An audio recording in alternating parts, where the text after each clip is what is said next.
نحمده ونصلی علی رسولہ الکریم۔ عظیم دینی درسگاہ دارالعلوم کبیر والا کے محتمم اور شیخ الحدیث یادگار اسلاف عالم بعمل استاد العلماء حضرت مولانا ارشاد احمد رحمۃ اللہ علیہ بھی داغ مفارقت دے گئے۔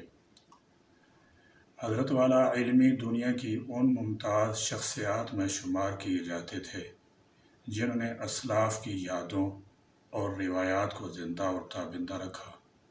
آپ کا انتقال علمی دنیا کے لیے بڑا سانحہ ہے۔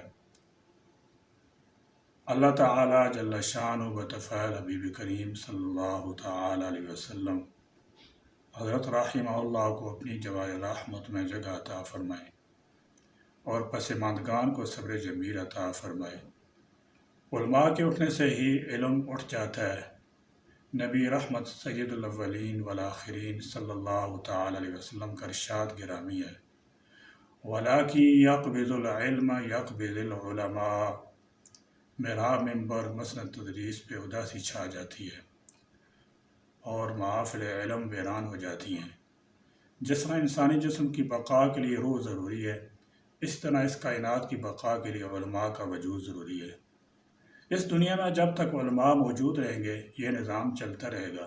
جس دن علماء کا وجود ختم ہو گیا اس دن کائنات کا نظام درم برم ہو جائے گا۔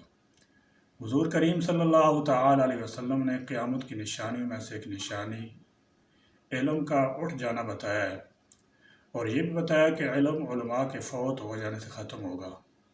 شاید یہی وجہ ہے کہ سمندروں میں مچھلیاں، سوراخوں میں چیونٹیاں، جنگلوں میں چرند پرند علماء کے لیے دعائیں کرتے ہیں، کیونکہ کائنات کی مخلوق کو اس حقیقت کا ادراک ہے کہ ہمارا وجود علماء کے وجود سے وابستہ ہے۔ علماء کو روئے زمین پر وہ مقام حاصل ہے جو جسم انسانی میں دل کو حاصل ہے۔ حقیقت یہ ہے کہ علماء کا فوت ہو جانا امت کا اتنا بڑا نقصان ہے جس کی تلافی ممکن نہیں۔ حضرت ابو قلابہ رحمۃ اللہ علیہ نے فرمایا کہ روئے زمین پر علماء ایسے ہیں جیسے آسمان پر ستارے۔